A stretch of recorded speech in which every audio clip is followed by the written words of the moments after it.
آج کل فتنوں کا زمانہ ہے۔ رسول اللہ صلی اللہ علیہ وسلم نے صحابہ کرام کو ان فتنوں سے ڈرایا تھا، اور ڈرانے کا مطلب یہ تھا کہ اس سے حفاظت میں رہیں، اللہ جل جلالہ کی پناہ پکڑیں فتنوں سے۔ رسول اللہ صلی اللہ علیہ وسلم کی تعلیمات اور ارشادات کی چادر میں اور اس کی آغوش میں آ جائیں ان فتنوں سے، تب آپ کی حفاظت ہوگی۔ صحابہ کرام باوجود ایمان کی پختگی، اعمال اور اخلاق کے اعتبار سے انتہائی اعلیٰ درجہ پر ہونے کے تب بھی ان فتنوں سے ڈرتے تھے۔ چنانچہ رسول اللہ صلی اللہ علیہ وسلم نے ارشاد فرمایا کہ کوئی بھی پیغمبر ایسا دنیا میں نہیں گزرا جس نے اپنی قوم کو دجال سے نہ ڈرایا ہو، اور میں بھی تمہیں دجال سے ڈراتا ہوں۔ اس طریقے سے جس طریقے سے نوح نے قوم کو دجال سے ڈرایا تھا۔ نوح علیہ السلام بہت پہلے گزرے، سب سے پہلے نبی مرسل وہ حضرت نوح علیہ السلام، جن کے پاس ایک کافر مشرک اور بت پرست قوم کے لیے ہدایات وحی کے ذریعے سے اللہ جل شانہ کی طرف سے آئی تھی، انہوں نے دجال سے ڈرایا تھا۔ رسول اللہ صلی اللہ علیہ وسلم نے فتنوں سے ڈرایا، اس طریقے سے ڈرایا کہ صحابہ کرام یہ کہتے ہیں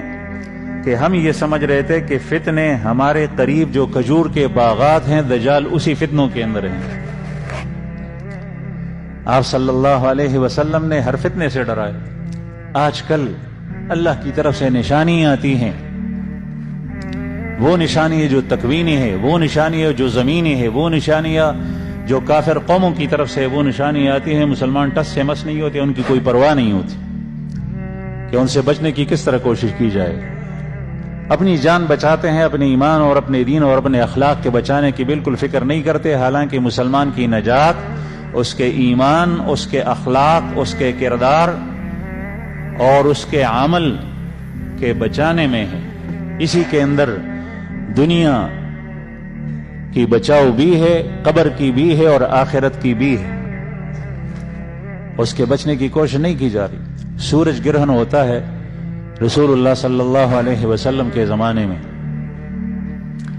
ام المومنین حضرت عائشہ رضی اللہ عنہا، ان کی بہن حضرت اسماء رضی اللہ عنہا،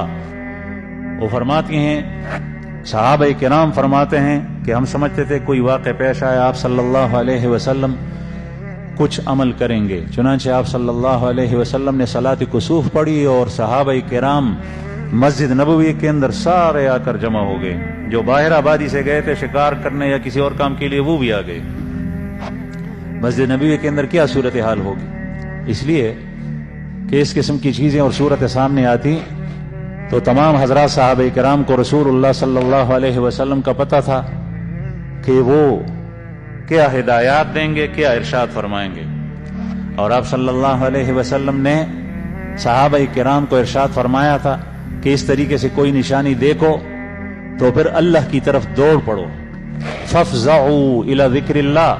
فافزعوا الی الصلاۃ، اللہ کے ذکر، اللہ کی یاد کی طرف دوڑو، نماز کی طرف دوڑو، اور نماز کی جگہ اور اللہ کی یاد کی جگہ اور اللہ کی بندگی کی جگہ وہ مسجد ہوتی ہے، چنانچہ صحابہ کرام مسجد میں آتے۔ آج کل سورج گرہن ہوتا ہے، چاند گرہن ہوتا ہے،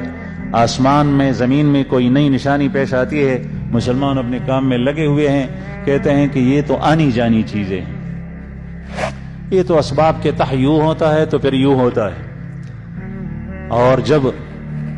زمین اور سورج کے درمیان میں چاند حائل ہوتا ہے تو پھر اس سے سورج گرہن ہوتا ہے۔ تو یہ دنیا دار الاسباب ہے، دار الاسباب کے اندر تو کام اسباب کے تحت ہوں گے، لیکن اگر آپ کا نظریہ اور سوچ اور عقیدہ یہاں تک پہنچ گیا کہ یہ خود بخود ہوتے ہیں، تو یہ مسلمان کا عقیدہ نہیں ہے۔ اسباب کے تخت ہوتے ہیں، اسباب بھی مخلوق اللہ کی،